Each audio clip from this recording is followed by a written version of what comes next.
నా పేరు కుమారస్వామి. మాది ఉమ్మడి కరీంనగర్ జిల్లా.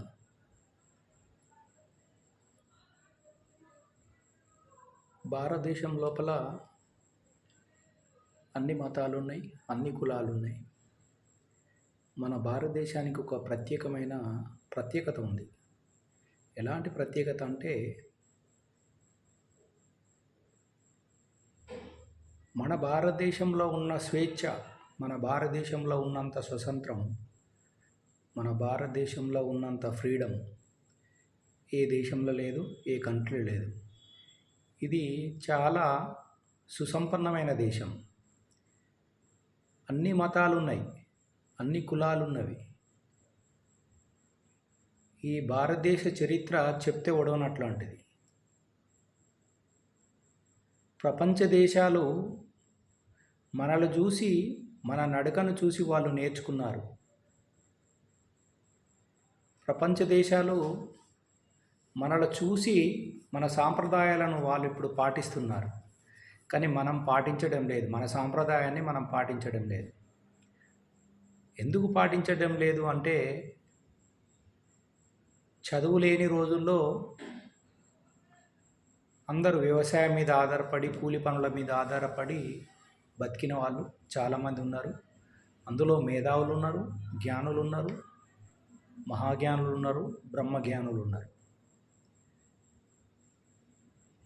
కానీ దీని విశిష్టత ఏమిటో అనేది ఇప్పటి వరకు మనం కనుక్కోలేకపోయినాం. అంటే దీని లోపల ఉన్నది ఏంటిది అనేది మనం కనుక్కోలేకపోయినాం. ఎందుకు అంటే, అప్పుడు కష్టపడి వ్యవసాయం చేసి పంటలు పండించి తిన్నాం, అందరితో స్నేహంగా ఉన్నాం. కానీ ఈరోజు డబ్బుకు ప్రాముఖ్యత ఇస్తున్నాం. డబ్బు ఉంటేనే బంధువులు, డబ్బు ఉంటేనే చుట్టాలు, డబ్బు ఉంటేనే అందరూ వస్తారు. అధికారులు కానీ ఎవరు కానీ డబ్బులు ఉంటేనే. అయితే ఇది ఎక్కడ జరుగుతుంది? ఈ మార్పును ఎక్కడ తీసుకురావాలనే ఆలోచనతోని మేము ఒక ఫౌండేషన్ ఆర్గనైజేషన్ చేస్తున్నాము. మా ఫౌండేషన్ వచ్చేసి ప్రజా మార్పు సేవా సమితి ఫౌండేషన్. ఇది కరీంనగర్ జిల్లాలోనే స్థాపించబడింది. ఈ ఫౌండేషన్లో మెయిన్ ఎలా ఉండాలి అనేది,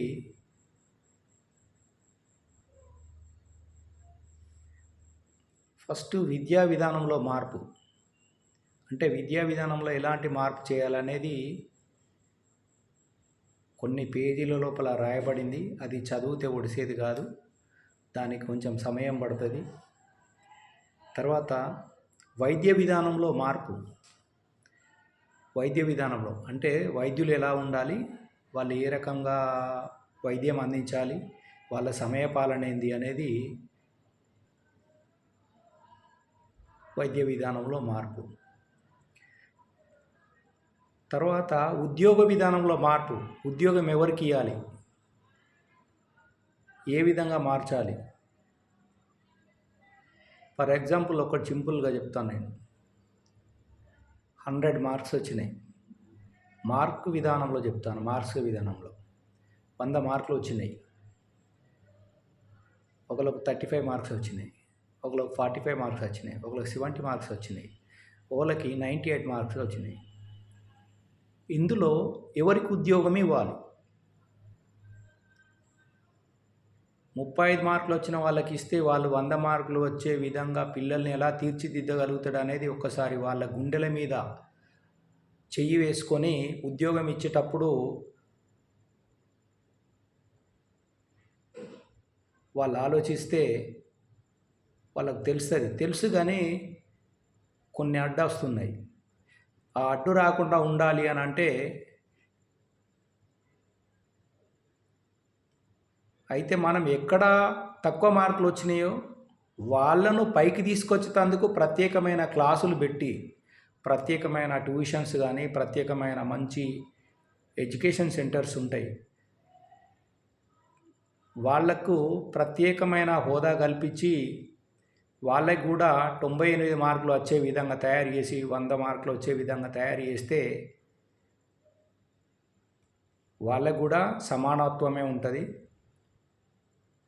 అలాంటి చట్టాలు రావాలని నేను కోరుకుంటున్నాను. 98 వచ్చిన మార్కులు వచ్చిన వాళ్ళకే ఉద్యోగం ఇవ్వాలి. వస్తేనే వాళ్ళకి 100 మార్కులు వచ్చే ప్రయత్నం చేస్తారు. 100కి 100 వచ్చిన వాళ్ళకి వాళ్ళు 100 వచ్చే విధంగా ఆ పిల్లలకి కానీ విద్యార్థులకి మంచి బోధన చేయడం జరుగుతుంది. ఉదాహరణ చెప్పాను. నేను ఎవరిని ఉద్దేశించి మాట్లాడడం లేదు.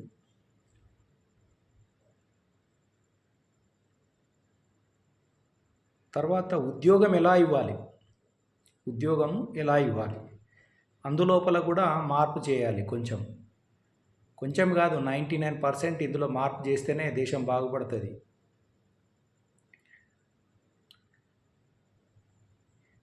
వ్యవసాయ విధానంలో మార్పు. వ్యవసాయం ఎలా చేయాలి?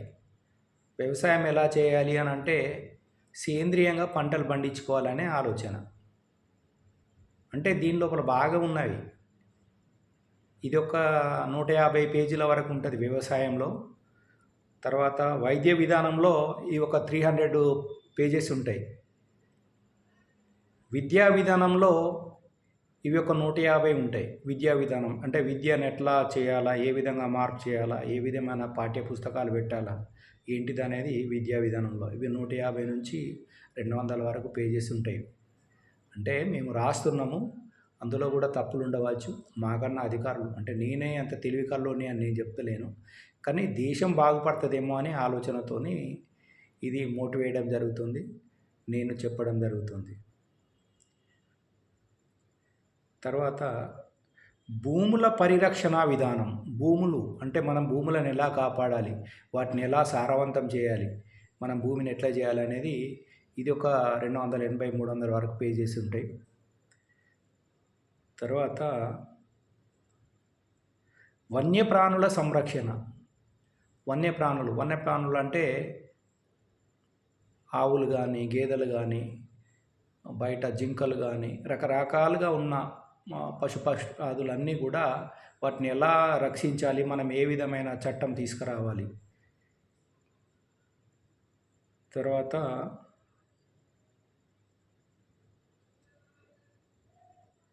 ప్లాస్టిక్ వ్యర్థ నిర్మూలన. ఈ ప్లాస్టిక్ అనే దాన్ని మన భూరహితంగా చేస్తున్నాము. ఇది అందరికీ తెలుసు. ప్లాస్టిక్ వల్ల సముద్రంలో ఉన్న సముద్ర జలచరాలు కూడా అవి చనిపోతున్నాయి. మనకు కూడా క్యాన్సర్ బారిన పడుతున్నాము. ఈ క్యాన్సర్ బారిన పడకుండా ఉండాలంటే ఈ ప్లాస్టిక్ వ్యర్థాలను మనం నిర్మూలించాలి. అంటే వాటిని తయారు చేసే కంపెనీలు కానీ వీటికి బ్యాన్ చేసి జనపనార, జనుముతోని తయారు చేసిన అట్లాంటి పూర్వకాలం లోపల గోనె సంచులు ఉండే ఆ విధానాన్ని ఎంచుకుంటే బాగుంటుందేమో అని. దీని కూడా ఒక 50-60 పేజీలు ఉంటాయి. ఎలా ఉండాలి, ఎట్లా ఉండాలి, ఆ కంపెనీలకు ఎట్లా ఇవ్వాలనేది మంచి ఇంజనీర్స్ కానీ ఎవరు కానీ దీనికి ఇంపార్టెంట్. తర్వాత రెవెన్యూ విధానంలో మార్పు. రెవెన్యూ శాఖలో అంటే ఒక చిన్న ఉదాహరణ చెప్తున్నాను నేను, ఎవరిని ఉద్దేశించి కాదు. ఇంటర్మీడియట్ అయిపోయింది, 10th ఎగ్జామ్ అయిపోయింది. పిల్లలకి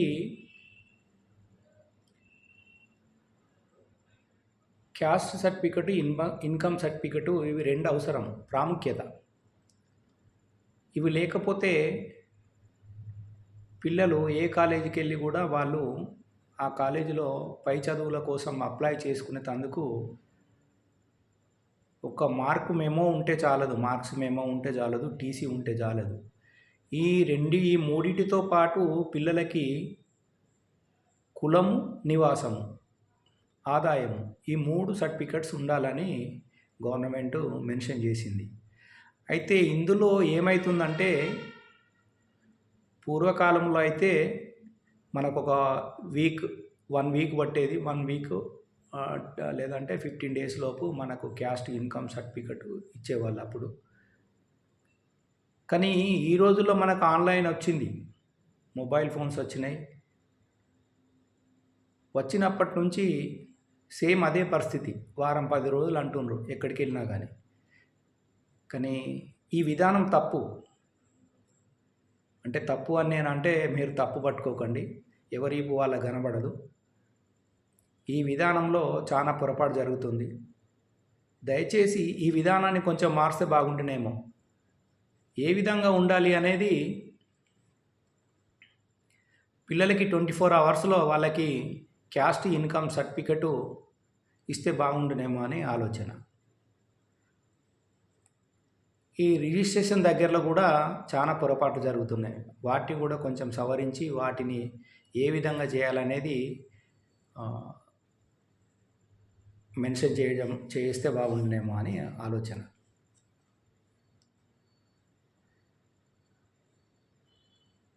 తర్వాత పోలీస్ వ్యవస్థలో మార్పు. పోలీసులు ఎలా ఉండాలి, ఒక చట్టం ఎలా ఉండాలి, చట్టం తన పని తాను చేసుకుంటూ పోతే చట్టానికి అనుగుణంగా ఉండాలి కానీ చట్ట వ్యతిరేక కలాపాలు చేయకూడదు. అంటే ఎలాంటి చట్టం ఉండాలి అంటే, తప్పు చేసిన వాళ్ళనేమో ఈ రోజుల్లో తప్పు చేసిన వాళ్ళనేమో కుర్చీలో కూర్చుండబెడుతుండ్రు, తప్పు చేయని వాళ్ళని నిలబెడుతుండ్రు. ఈ చట్టం వద్దు. ఎలాంటి చట్టం ఉండాలి అంటే, శిక్షకు ఎవరైనా అర్హులే. తప్పు చేసిన వాడు శిక్షించబడవలసిందే. తర్వాత న్యాయ వ్యవస్థలో మార్పు.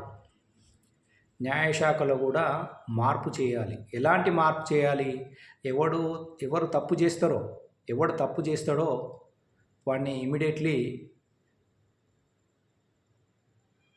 వాడికి శిక్ష పడే విధంగా ఉండాలని మనస్ఫూర్తిగా కోరుకుంటున్నాను. చాలా ఉన్నవి ఇలాంటి.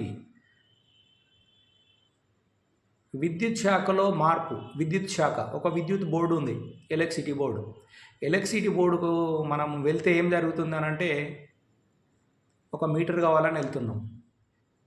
ఇవాళ రాపో రేపు రాపో, ఈ కాయిదాలు లేవు, ఆ కాయిదాలు లేవు అని ఈ విధంగా ప్రజలను కూడా ఇబ్బంది పెడుతుండ్రు. అప్పటి నుంచి ఇప్పటి వరకు ఇలాంటి దానికి ఎలా ఉండాలి అంటే, 24 అవర్స్లో వాళ్ళకి కనెక్షన్ ఇవ్వాలి లీగల్గా. వాళ్ళకు ల్యాండ్ ఎవరి పేరు మీద ఉంది, ఎక్కడుంది, డాక్యుమెంట్ తీసుకురమ్మనాలి, తీసుకొచ్చి వాళ్ళకి ఇవ్వాలి. ఇందులో కూడా చాలా పొరపాటు జరుగుతున్నాయి. ఈ వ్యవస్థలో కూడా మార్పు చేయాలి.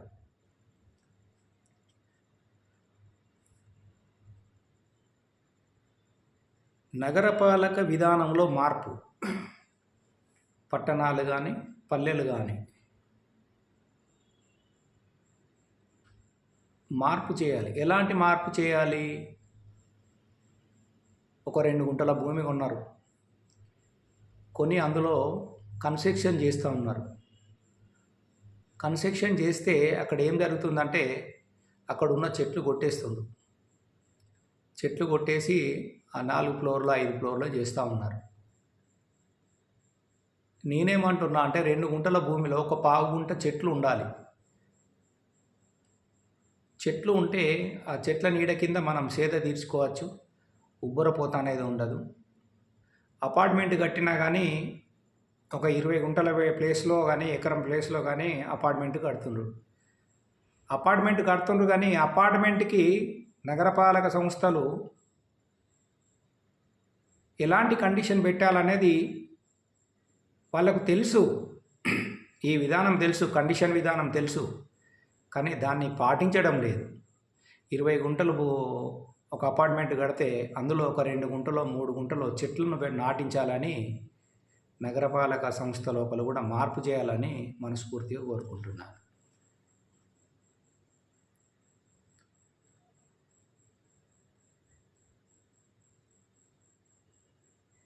దేవాదాయ శాఖ విధానంలో మార్పు. దేవాదాయ శాఖ ఎండోమెంట్, గుళ్ళు గోపురాలన్నీ కడతా ఉన్నారు. ఆ గుడి పేరు మీద భూమి ఉంటే ఆ భూములను అమ్మేసుకుంటుండ్రు, కొనేవాళ్ళు కొనుక్కుంటుండ్రు. ఈ దేవాదాయ శాఖకు సంబంధించిన భూములు దేవాదాయ శాఖ ఎండోమెంట్లు వాళ్ళ ఆధ్వర్యంలోనే ఉండాలి. ఎవరు అమ్మరాదు, కొనరాదు. రెవెన్యూ విధానంలో కూడా అంతే. గవర్నమెంట్ సీలింగ్ భూములు ఉంటాయి, చేసుకున్నన్ని రోజులే వ్యవసాయదారులై గవర్నమెంట్కి అవసరం పడితే అప్పుడు రిటర్న్ ఇవ్వాలి. ఆ విధమైన చట్టం వస్తే బాగుంటుందేమో అని ఆలోచన. నీటిపారుదల శాఖ విధానంలో మార్పు. మన కరీంనగర్ జిల్లా ఉంది. కరీంనగర్ జిల్లా నుంచి కెనాల్ ఉంది. ఆ కెనాల్ నుంచి మనకి ఎన్నో వేల ఎకరాల హెక్టార్సుల భూమికి మనం నీటిని అందిస్తున్నాం. కానీ చివరి వాళ్ళకు అందడం లేదు. ఎందుకు అందడం లేదు అంటే వీళ్ళ నిర్లక్ష్యం వల్ల, అధికారుల నిర్లక్ష్యం వల్ల. అధికారులు సరి అయిన డ్యూటీ చేస్తే చివరి ఆయకట్టు నుంచి చివరి వరకు కూడా వాళ్లకు నీళ్ళు అందుతాయి. ఈ విధానంలో కూడా మార్పు చేయాలని కోరుకుంటున్నాం. ప్రజా విధానంలో మార్పు, ప్రజల లోపల మార్పు, ఎలాంటి మార్పు రావాలా, ఏ విధమైన మార్పు రావాలా, ఏ విధమైన మార్పును తీసుకురావాలా, ప్రజల లోపల ఏ విధమైన మార్పు తీసుకురావాలి అని అంటే దీనికి 1,00,000 ప్రశ్నలు వస్తాయి. భారతదేశంలో మార్చడం ఏంది, మనం ఉండడం ఏంది, ఈ మార్పు ప్రజల లోపల మార్పు ఏం తీసుకొస్తారు అంటే, ఫస్ట్ ఆఫ్ ఆల్ మనం ఏం చేయాలనంటే ఈ లంచాలు అనేది ఇవ్వకుండా, లంచం అనేది ఇవ్వకుండా రూల్స్ అండ్ రెగ్యులేషన్ను పాటించాలి. రూల్స్ అండ్ రెగ్యులేషన్ అంటే తప్పకుండా మనం లంచం ఇవ్వకుండా, నువ్వు ఒకవేళ వాళ్ళు ఇవ్వమని అడిగితే మేము ఎందుకు ఇవ్వాలి, అధికారులు కానీ ఉద్యోగస్తులు కానీ మాకు లంచం ఇవ్వండి మేము చేస్తామంటే మీరు ఎందుకు ఇవ్వాలి? ఫస్ట్ మనం మారితే ఉద్యోగస్తులు మారుతారు, ఉద్యోగస్తులు మారితే దేశం మారుతుంది, దేశం మారితే రేపు రాబోయే తరాలు మన పిల్లల భవిష్యత్తు, వాళ్ళ పిల్లల భవిష్యత్తుకి మనం చక్కని బంగారు బాట వేస్తామనే ఆలోచనతోని నేను ఇవన్నీ చెప్పడం జరుగుతుంది. తర్వాత అడవుల పరిరక్షణ విధానం. అడవులు ఉంటేనే మనకి వర్షాలు వస్తాయి, అడవులు ఉంటేనే మనకి చల్లదనం ఉంటుంది, ఉష్ణాన్ని తగ్గిస్తుంది. అడవినంతా నరికేసి వ్యవసాయ భూములుగా మార్చుకుంటుండ్రు. అలా మార్చకుండా దానికి మార్చిన ఎడల కఠిన శిక్ష ఉంటే కనుక ఆ భూములు గవర్నమెంట్ భూముల్లో ఎవరు అడుగుపెట్టరు. అలాంటి మార్పు చేయాలని నేను కోరుకుంటున్నాను.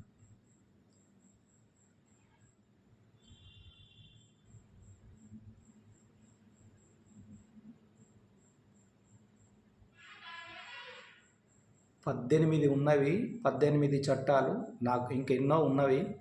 18 చట్టాల్లో మార్పు జరిగితే మన భారతదేశం సుఖ సంపన్న దేశం అవుతుంది. నేను ఎవరిని ఉద్దేశించి మాట్లాడడం లేదు. దయచేసి అందరం మారదాం. సమాజాన్ని నిర్మించాలంటే ఎన్నో రాత్రులు కష్టపడి మన వాళ్ళు బ్రిటిషర్లతోనే పోరాడి వాళ్ళతోని అమరులై చనిపోయి వాళ్ళ పిల్లలను, భార్య పిల్లలను అందరినీ వదులుకొని మన దేశం కోసం ప్రాణాలు అర్పించిన ఎందరో మహనీయులు ఉన్నారు. వాళ్ళందరి ఆశయాలతోనే మన భారతదేశాన్ని మనం తీర్చిదిద్దుకుంటున్నాం. అలాంటి సుఖ సంపన్నమైన దేశం లోపల ఇంకా మార్పు రావాలనే ఆలోచనతోని ఇవన్నీ నేను చెప్పడం జరుగుతుంది. అంటే నేను అనే విధానంలో చాలామంది నాకు వేలు పెట్టి చూపెట్టే వాళ్ళు వస్తారు. ఏ విధంగా వస్తారు అని అంటే, మనము పై చదువులలో లేము, ఫైనాన్షియల్గా లేము, కానీ చట్టం ఇలా ఉంటే బాగుంటుందేమో అనే ఆలోచనతోనే నేను ఇవన్నీ చెప్తున్నాను. కానీ చట్టం రాయడం అంటే చాలా కష్టం. చట్ట వ్యతిరేక కలాపాలు చేయడం నాకు ఇష్టం ఉండదు. మార్పు కోరుకుంటున్నాను నేను. సమాజంలో మార్పు, ప్రజల లోపల మార్పు. చైతన్యవంతులైతేనే రేపు రాబోయే భావి భారత పౌరులందరూ సమానంగా, సమన్వయంగా ఉంటారని నేను ఆశిస్తూ,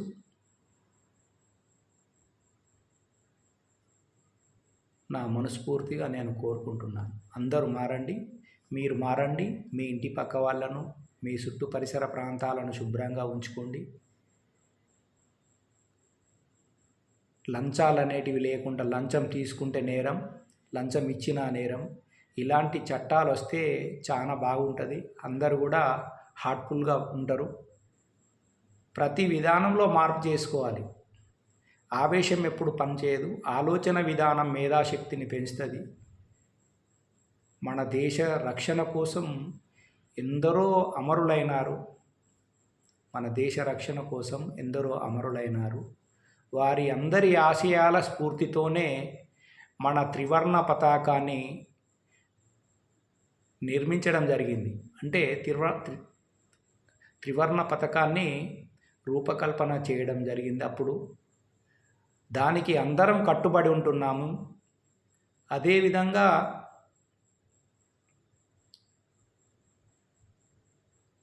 మనం ఎప్పుడు చిరస్మరణీయంగా ఉండిపోవాలే తప్ప